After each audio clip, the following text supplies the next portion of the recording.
आज के कार्यक्रम के प्रमुख अतिथि परम श्रद्धेय श्री दाजी, इस वर्ग के अवलोकन के लिए देश भर से यहाँ पर उपस्थित विशेष निमंत्रित अतिथिगण,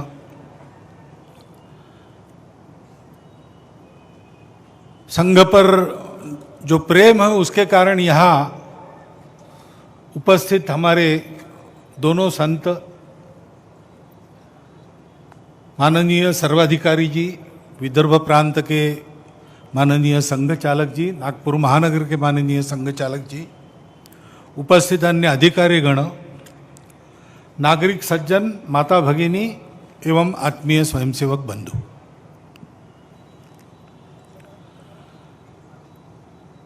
प्रतिवर्ष यह शिक्षा का क्रम चलता है, परंतु 2 वर्ष से कोरोना के कारण स्थगित था। प्रशिक्षण स्थगित नहीं हुआ, इस प्रकार का कार्यक्रम नहीं हुआ। मैदान में शाखाएं नहीं लगी, घरों में लगी, लेकिन संघ कार्य बंद नहीं था। कोरोना में हमारे कार्यक्रम बदल गए। कोरोना पीड़ितों की सेवा, यही हमारा कार्यक्रम बन गया और देश भर के लाखों स्वयंसेवकों ने संपूर्ण समाज के साथ मिलकर उसको बहुत अच्छी तरह संपन्न किया।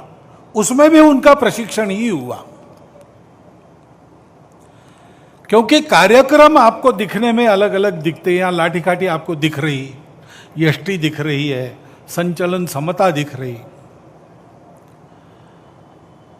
परंतु ये प्रशिक्षण है अपने देश को परम वैभव संपन्न बनाने के लिए जो आवश्यक योग्यता है उसको प्राप्त करने का प्रशिक्षण है। जिन बातों का उल्लेख और श्रद्धेय दाजी ने अपने भाषण में किया, वही बातें हैं। इस कालावधि में हमारा संपर्क समाप्त नहीं हुआ, उल्टा बढ़ा। बाद में राम जन्मभूमि के लिए धन संग्रह करना पड़ा तो बहुत अधिक गांवों में, 4 करोड़ से ऊपर गांवों में हमारे स्वयंसेवक पहुंच गए, परिचय हो गया, संपर्क हो गया। उसके फलस्वरूप इस बार जो वर्ग था अभी यहां उपस्थित है, इससे दुगनी संख्या इसमें आने के लिए तैयार थी, लेकिन यहां सबकी व्यवस्था एक समय में नहीं हो सकती।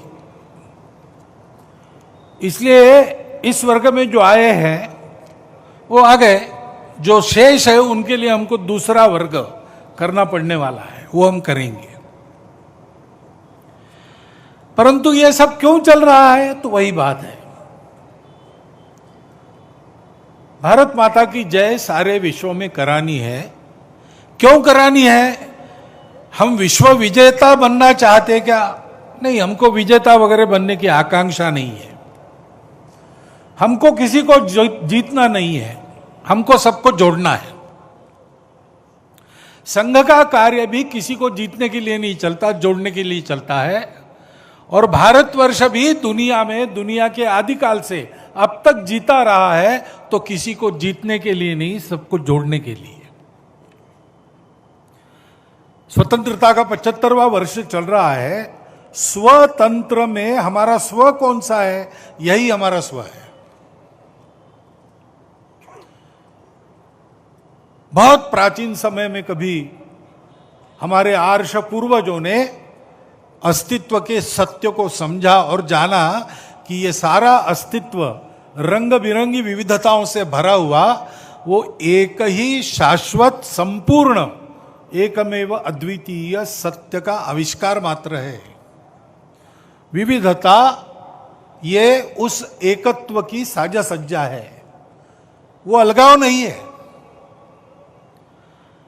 आपस में सबका संबंध है, वो आत्मीयता का संबंध है, अपनेपन का संबंध है। और इसलिए इस अपनेपन की भावना से संपूर्ण विश्व को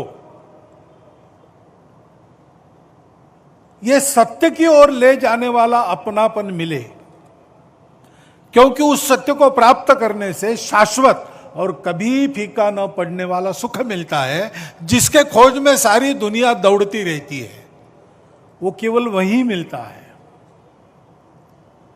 और हमको प्राप्त हुआ है। सारा विश्व हमारा अपना है, उसको भी प्राप्त होना चाहिए। सबको यह सत्य प्राप्त हो, इसलिए इसी सत्य के आधार पर सत्य, करुणा, शुचिता और तपस, ऐसे जिसको धर्म के 4 पैर अपने यहां कहा गया है, इन मूल्यों पर आधारित एक धर्म जीवन भारत में खड़ा किया। वो हमारा राष्ट्र जीवन बना। हम राष्ट्र है क्यों है? किसी भाषा के कारण नहीं है, किसी पूजा के कारण नहीं है, किसी एक जगह रहने वाले हमें इसलिए नहीं है। हमारे सामने एक समान लक्ष्य है। एतद् देश प्रसूतस्य सकाशात् अग्र जन्मनात् स्वम स्वम चरित्रम शिक्षेरन पृथिव्याम सर्वमानव। मनुष्य का जीवन कैसा हो, दुनिया के लोग आए, और हम जो दुनिया के सबसे प्राचीन देश है, हमारा दायित्व है हमारे को देखकर एक एक को वो शिक्षा मिलनी चाहिए। ऐसा जीवन हमारा होना चाहिए। ये एक समान उद्देश्य भारतवर्ष के सब पंथ संप्रदायों के सामने, सब भाषा बोलने वालों के सामने, सभी प्रदेशों में निवास करने वालों के सामने, सभी खान पान रीति रिवाज वाले लोगों के सामने है। यहां तक कि मेरा दावा है कि जिन्होंने कुछ ऐतिहासिक कारणों से विदेश से आई पूजा को स्वीकार किया, उनके भी अंतर्मन से जब आवाज निकलती है तो उनके सामने यही लक्ष्य होता है, क्योंकि वो भारत के हैं। इस बात की आज दुनिया को आवश्यकता है, क्योंकि सबको साथ लेकर आगे कैसे बढ़ना, जोड़ने वाला क्या है, इसकी प्रतीति दुनिया में नहीं है। थियरी है, एक्सपीरियंस और प्रैक्टिस नहीं है। उसकी परंपरा भारत में आज तक अखंड चलती आ रही है। सब प्रकार के परिस्थितियों में वो कभी खंडित नहीं होती। वही आध्यात्मिकता और उसके आधार पर खड़ा हुआ यह धर्म, जिसको आजकल लोग हिंदू धर्म कहते हैं, वास्तव में वो तो मानव धर्म है, विश्व धर्म है।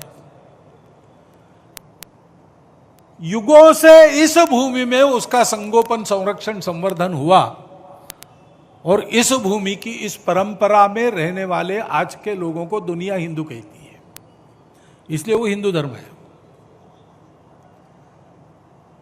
इस भूमि में हम रहते हैं तो इस भूमि ने हमको ये सिखाया, क्योंकि सुरक्षित भूमि थी, बाहर से कोई आने का नाम लेना कठिन था पुराने जमाने में। पर्वत और सागर पर रख करके कौन आएगा,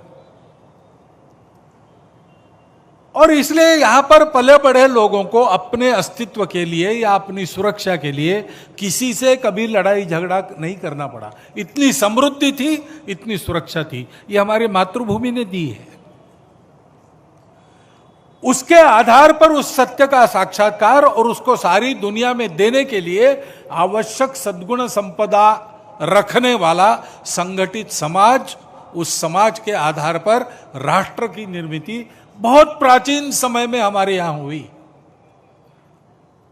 ओम भद्रम इच्छन्त ऋषिय स्वर विदा तपो दीक्षा मुपसे दुरग्रे ततो राष्ट्रम बलम ओजश्च जातम। ये इतिहास हमारे यहां रिकॉर्डेड है वेदों में। हमारा राष्ट्र, हमारा बलोज विश्व का कल्याण चाहने वाले ऋषियों के दुर्धर तप से हुआ है, अपनी सुरक्षा के लिए नहीं हुआ है, अपनी स्वार्थ के लिए नहीं हुआ है। जो अपने पास है वो दुनिया को देने के लिए हुआ है, और वो हमारे राष्ट्र जीवन का आधार स्वर बना।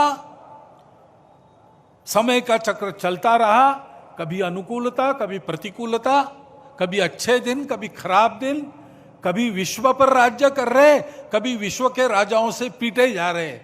ऐसी सब परिस्थितियों में हमारे राष्ट्र जीवन का ये सूत्र अभी तक कायम है और अब फिर से अग्रसर हो रहा है। उस सनातन राष्ट्र के हम राष्ट्रीय हैं, वही धर्म, जो समन्वय सिखाता है, जो संतुलन देता है, जो सबको साथ लेकर सबकी उन्नति करना जानता है।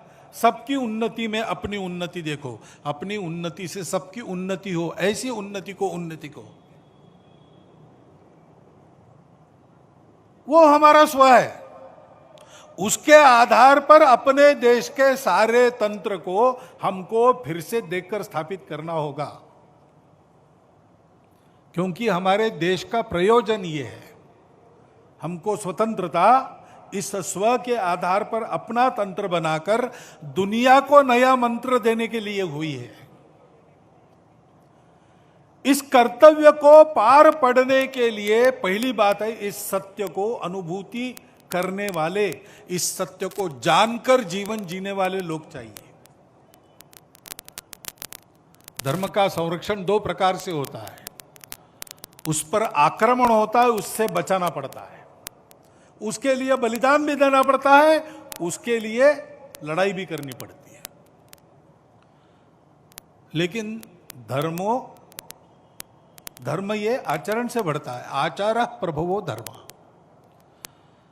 तो ये धर्माचरण चाहिए, आपस में प्रेम चाहिए, आपस में आनंद चाहिए, एक दूसरे के सुख दुख की संवेदना चाहिए। हमारी जो विविधताएं हैं उनको हमारी साज सज्जा के रूप में देखना चाहिए, अलगाव के रूप में नहीं देखना चाहिए। आपस में लड़ाई नहीं होनी चाहिए। ये सत्य हमारे पास है, सारी दुनिया को देने के लिए हमारे पास है। उसको देने का समय आ गया है, उसके लिए तैयारी है। और एक बात है, सत्य के अपने पैर नहीं होते, सत्य को शक्ति का आधार चाहिए। बिना शक्ति के दुनिया नहीं मानती। हम किसी को जीतना नहीं चाहते, लेकिन दुनिया में दुष्ट लोग हैं जो हमको जीतना चाहेंगे। आज भी उनके कारनामे चल रहे हैं। और इसलिए हमको उस शक्ति की भी आराधना करनी चाहिए जो दाजी ने बताया, उपनिषद की बात कही। जो विद्या को छोड़कर, यानी स्पिरिचुअलिटी को छोड़कर केवल अविद्या की उपासना करते, केवल भौतिकता की तरफ जाते हैं, वो अंधकार में जाते हैं। अंधतमम प्रविशन्ति, ऐसा कहा है। लेकिन अगले ही चरण में कहा है कि जो अविद्या को छोड़कर केवल विद्या की उपासना करते, वो उससे भी घोर अंधकार में फंसते हैं। सही तरीका क्या है? अविद्या मृत्युम तीर्थवा विद्या मृतम उष्णुते। भौतिक ज्ञान के आधार पर जीवन संग्राम में आने वाली भौतिक बाधाओं का मुकाबला करते हुए यशस्वी बनो और आध्यात्मिक ज्ञान प्राप्त करके उस यशस्विता को सार्थकता में बदल दो। केवल यशस्वी होना, पशु भी होते हैं, यशस्वी हुए बिना सार्थक भी नहीं हो सकते, लेकिन सार्थकता के बिना यश का कोई अर्थ नहीं। और इसलिए हमारे यहां ये मार्ग बताया, ये संतुलन साधा है। और इसलिए जैसे हम इस प्रेम की बात करते हैं, बात नहीं, वो हमको करना है, ये हमारा प्रामाणिक उद्देश्य है। ये कोई पॉपुलिस्ट पॉलिसी नहीं है। हमको प्रेम देना आता है, संघ में आकर देखिए, और हमको सब जगह जाकर यही करना है। संघ हृदय में भर पाए, अब घर घर हमको जाना है, ऐसे प्रसंग पर ये स्वयंसेवक बने हैं। उनके लिए संदेश क्या है? हिंदुत्व एक, अपनत्व भावना रोम रोम में भरना है। अहंकार व्यक्तित्व भुलाकर सबको अपना करना है। स्वयंसेवक इसी के लिए बनते हैं। लेकिन सब बातों को शक्ति का अधिष्ठान चाहिए, शक्ति को सत्य का, सत्याधारित नीति का अधिष्ठान चाहिए। नहीं तो शक्ति उपद्रवी हो सकती है। शक्ति चाहिए, लेकिन दुष्टों के हाथ में विद्या विवाद आया, ज्ञान मिला, जानकारी मिली, उसका उपयोग लोगों में झगड़े लगाने के लिए, नकारात्मकता उत्पन्न करने के लिए करना दिखाई देता है। धनम मदाय, धनवान हो गए तो ऐसा मद आता है कि उस धन के बल पर कुछ भी करेंगे, कोई लिहाज नहीं रखेंगे।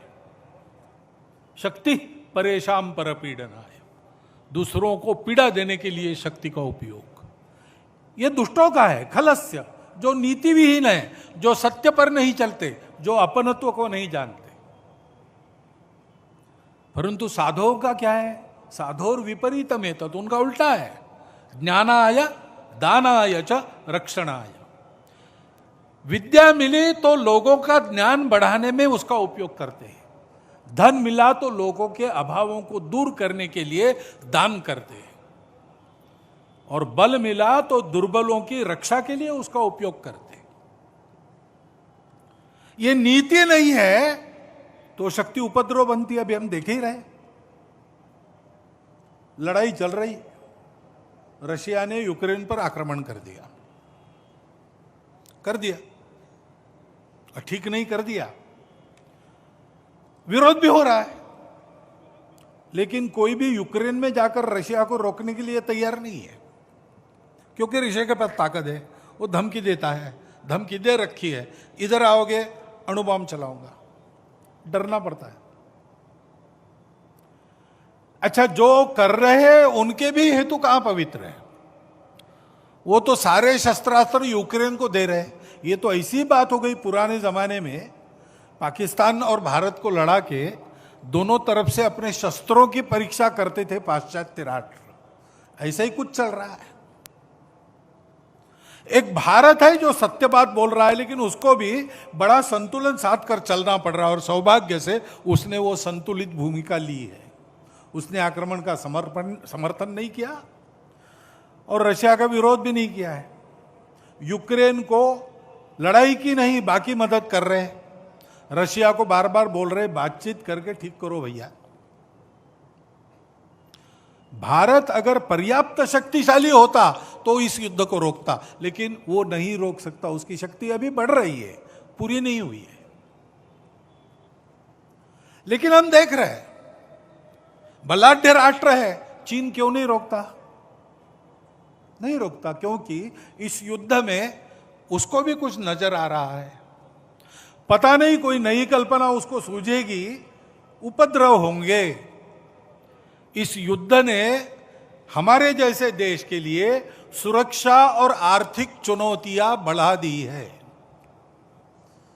हमको अपने प्रयासों को अधिक दृढ़ करना पड़ेगा, शक्ति संपन्न होना पड़ेगा। ऐसी शक्ति अगर भारत में हाथ में होती तो यह प्रसंग नहीं आता दुनिया में। लेकिन ये शक्तिमान लोग हैं, लेकिन अपनत्व से, एकत्व से आने वाली धर्म प्राण नीति उनके पास नहीं है। इसलिए भाषा तो वही है, शांति की, एकता की। संस्थाएं भी बनाए रखी है बड़ी बड़ी, यूनो जैसी, सैन्य संभार वगैरह सब कुछ है, समृद्धि है, लेकिन स्वार्थ में ही जीते हैं। अपने स्वार्थ की सुरक्षा के लिए सत्तत्वों का भी उपयोग करते हैं। इसलिए नीति चाहिए, शक्ति चाहिए। ये शक्ति जैसे सत्व संपन्नता में होती है, वैसे एकता में भी होती है, जिसका उल्लेख बार बार किया दाजी ने। भारत को परम वैभव संपन्न बनाना, भारत को विश्वगुरु बनाना, यह समय की आवश्यकता है। लेकिन उसके लिए भारत में सर्वत्र लोगों को भारत बनकर एक होना पड़ेगा। यह भारत का स्व है, वो किसी पूजा के आड़े नहीं आता, वो किसी पूजा का विरोध नहीं करता, वो किसी एक भाषा का समर्थन नहीं करता, सब भाषाओं को अपना मानता है। वो सब प्रांतों के लोगों को अपना ही मानता है। एक ही भारत माता के सारे पुत्र हैं, समान पूर्वजों के सब वंशज हैं, और यही स्व आधारित धर्म संस्कृति सबको विरासत में मिली है। धर्म को पूजा से और कर्मकांडों से, खान पान रीति रिवाज से अलग करो, तो हमारा धर्म बचता है, बंधुभाव, मानवता, वही भारत का स्व है, वही भारत का प्राचीन सनातन धर्म है, वही मानवता है, उसी को आज हिंदू धर्म कहते हैं। हम सबको यह ध्यान में रखना पड़ेगा कि विविधताएं अपनी है, परंतु वो अलगाव नहीं है। अभी ये प्रकरण निकल रहे, ज्ञानवापी का मुद्दा चल रहा है। अब ऐसे मुद्दे हैं, एक इतिहास तो है, उसको हम बदल नहीं सकते। वो इतिहास हमने नहीं बनाया, न आज के अपने आप को हिंदू कहलाने वालों ने बनाया, न आज के मुसलमानों ने बनाया। उस समय घटा, इस्लाम बाहर से आया, आक्रमकों के हाथ आया। उस आक्रमण में भारत की स्वतंत्रता चाहने वाले व्यक्तियों का मनोधैर्य खच्चे करने के लिए देवस्थान तोड़े गए, हजारों है। हिंदू समाज का विशेष ध्यान जिन पर है, विशेष श्रद्धा जिनके बारे में ऐसे कुछ है, उसके बारे में मामले उठते हैं। अब इसका विचार क्या करना, ये मुसलमानों के विरुद्ध नहीं सोचता है हिंदू। आज के मुसलमानों के उस समय पूर्वज भी हिंदू थे, उन सबको स्वतंत्रता से चिरकाल तक वंचित रखने के लिए उनका मनोधैर्य दबाने के लिए किया गया। इसलिए हिंदू को लगता है कि इसका पुनरुद्धार होना चाहिए। हम तो कुछ नहीं कहते, हमने 9 नवंबर को कह दिया कि एक राम जन्मभूमि का आंदोलन था जिसमें हम अपने प्रकृति के विरुद्ध किसी ऐतिहासिक कारण से उस समय की परिस्थिति में सम्मिलित हुए। हमने उस काम को पूरा किया, अब हमको कोई आंदोलन वगैरह करना नहीं है। लेकिन इश्यूज अगर मन में है तो कुछ उठते हैं। ये किसी के विरुद्ध नहीं है और विरुद्ध मानना नहीं चाहिए। मुसलमानों ने तो नहीं मानना चाहिए, हिंदुओं ने भी ये नहीं करना चाहिए। अच्छी बात है, ऐसा कुछ है, आपस में मिल बैठकर सहमति से कोई रास्ता निकालिए। लेकिन हर बार नहीं निकल सकता, इसमें कोर्ट में जाते हैं तो फिर कोर्ट जो निर्णय देगा उसको मानना चाहिए। अपनी संविधान सम्मत न्याय व्यवस्था को पवित्र सर्वश्रेष्ठ मानकर उसके निर्णय हमको पालन करने चाहिए। उनके निर्णयों पर प्रश्न चिन्ह नहीं लगाना चाहिए।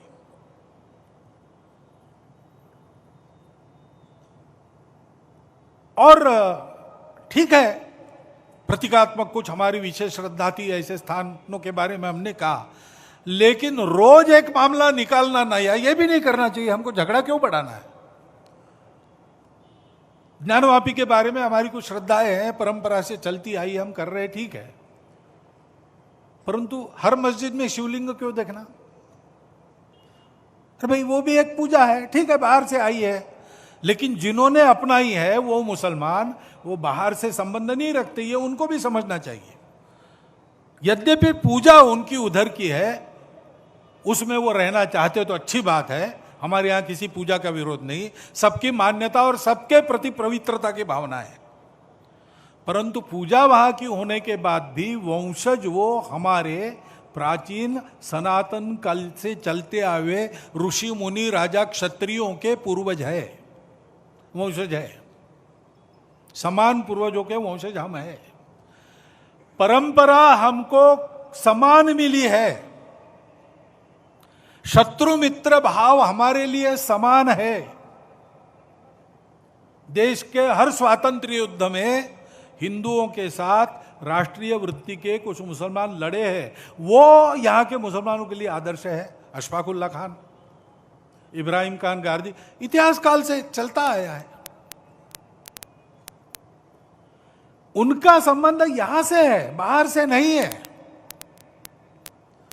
और इसलिए उनको भी समझना चाहिए भारत मातृभूमि, भारत की संस्कृति, सर्वसमावेशकता उसकी, किसी को न बदलते हुए सबको अपना मानना, अपनी पूजा अपने जगह अपने लिए सर्वश्रेष्ठ है, लेकिन सबकी पूजा सबके लिए सर्वश्रेष्ठ है, किसी की बुराई नहीं करना, मेरा ही सही, ऐसा कट्टरपन और अहंकार नहीं रखना, और जनजीवन में सबके साथ बराबरी में आना,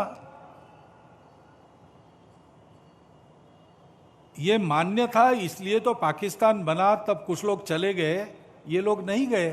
ये लोग नहीं गए इसका अर्थ यही है ना, हमारी पूजा अलग हो गई इसलिए हम भारत को छोड़ना चाहते, ये हमको मंजूर नहीं, ऐसे ही सोचा होगा। तो उस भारत के साथ समरस होकर रहना, अलगाव का वही राग फिर से अलापना नहीं, पूजा अलग है इसलिए अपना हित अलग है, ऐसा मानना नहीं। और संपूर्ण हिंदू समाज ने भी यह समझना कि ये हमारे ही पूर्वजों के वंशज, रिश्ते से हमारे खून के रिश्ते से हमारे भाई, ये अगर वापस आना चाहते तो दोनों हाथ खोलकर हम उनका स्वागत करते, नहीं भी आना चाहते तो कोई बात नहीं, हमारे यहाँ इतने 33 करोड़ देवता है और बढ़ जाएंगे, क्या फर्क पड़ता है, अपनी अपनी पूजा तो सब कर रहे हैं। देशभक्त हो सब लोग, हमारी संस्कृति की उदारता, सर्वसमावेशकता, सबको समान रूप से देखना, अपना मानना, अपने विकास से सबका विकास हो, अपना विकास कोई अलग और विशिष्ट नहीं है, सबके साथ ये देखना। और हमारे वही पूर्वज है जिन्होंने हमको ये विरासत दी, उनके गौरव को मन में रखकर उनके रहन सहन का अनुकरण करते हुए आगे चलना। एकता का तो यही मार्ग है, हमारे संविधान की प्रस्तावना इसी का आदेश देती है, उसमें मार्गदर्शक तत्व है वो यही बताते हैं। हमने ध्यान रखना चाहिए, समाज में एकता है तो एक दूसरे की संवेदनाओं का सबको ख्याल रखना पड़ेगा। मन वचन कर्म में कोई अतिवादिता आनी नहीं चाहिए, दोनों तरफ से उधर उधर उल जुलुल धमकियां देने वाली बातें अगर होती है, हिंदुओं की ओर से बहुत कम होती है। हिंदुओं ने बहुत धैर्य रखा है, हिंदुओं ने इस एकता के लिए बहुत ज्यादा कीमत भी चुकाई है, देश भी तोड़ दिया है, और फिर भी ऐसे स्वर उठते हैं और उसका विरोध कोई करता नहीं उधर से। इसलिए हमारे जैसे लोग बताते रहते भाई सब अपने हैं, लेकिन उनके मन में एक प्रश्न चिन्ह रहता है, हिंदू के मन में। और इसलिए अपने अपने ऐसे अतिवादी लोगों को टोकना चाहिए। हिंदुओं में टोकते हैं, हम भी कुछ बोल गए तो हमको भी टोकने वाले लोग हैं। हिंदू समाज किसी प्रकार का अतिवाद मान्य नहीं करता है, इसलिए हिंदू समाज में सब लोग आए, यहूदी आए, पारसी आए, विश्व का हर देश जब भी दिग्भ्रमित हो लड़खड़ाया, सत्य की पहचान करने इस धरा के पास आया। भूमि यह हर दलित को पुचकारती, हर पतित को उद्धारती। ये हिंदू के जीवन की परंपरा है, इसको समझकर हिंदू भी अपना हिंदुत्व का आचरण ठीक करे, शक्ति संपन्न हो, जीतना नहीं है किसी को, लेकिन किसी की ओर से जीता भी नहीं जाना है, डराना नहीं है किसी को, लेकिन किसी से डरने की भी नौबत नहीं आनी चाहिए। ऐसा हिंदू रहे और इन सबको गले लगाकर एक राष्ट्र जीवन के समृद्ध प्रवाह में सबको शामिल कर ले। इसके लिए जैसा शील चाहिए, जैसी शक्ति चाहिए, वैसी शक्ति सब में भरने का यह संघ का प्रयास है। अत्यंत आवश्यक, अनिवार्य ये आवश्यकता है देश की, क्योंकि हम सबको भाषा, प्रांत, पंथ आदि की सारी विविधताओं को लेकर एक दूसरे से दूर करना, आपस में लड़ाना और उन झगड़ों की आग पर अपने स्वार्थ की रोटियों को सेकने का उद्योग करने वाले अभी भी कार्यरत है, दुनिया में भी है, देश में भी है। उनके चंगुल में किसी प्रकार के समझदार लोगों को नहीं फंसना चाहिए। लंबा चलना पड़ेगा। आज ऐसा विचार आया, किसी ने बोला और कल बदल हो गया, ऐसा नहीं होगा। कठिन रास्ता है, उबड़ खाबड़ रास्ता है, लेकिन इसमें से जाना पड़ेगा। हम लोग भारत माता की जय करना चाहते हैं, हम लोग आपस में अपनत्व भाईचारे पर विश्वास रखते हैं, हम लोग भारत को विश्व गुरु बनाना चाहते हैं, तो हमको इस व्रत को लेकर आगे बढ़ना पड़ेगा। सामर्थ्य संपन्न संगठित हिंदू समाज अपने हिंदुत्व की सच्ची प्रवृत्ति के आधार पर देश में क्या सारी दुनिया के कलह द्वेष स्पर्धाएं बंद करके एक नई सुखी सुंदर दुनिया बनाने की क्षमता रखता है। उस क्षमता का, उस गुणवत्ता का जागरण सारे देश में करने का ये संघ का प्रयास 1925 से चल रहा है। कार्यक्रम खंडित हो गए बार बार, लेकिन कार्य कभी खंडित नहीं हुआ, एक एक कदम आगे बढ़ रहा है। आज नहीं तो कल इसको हम यशस्वी कर पाएंगे। आज नहीं तो कल मैंने कहा, लेकिन अब जो दृश्य दिखता है उसमें लगता है कि आने वाले कुछ ही दिनों में संपूर्ण भारतवर्ष का समाज एक होकर, सारे भेद भूलकर, आपस के स्वार्थों को तिलांजलि देकर देश को बड़ा बनाकर दुनिया को सुखी बनाने के उद्योग में लगा है।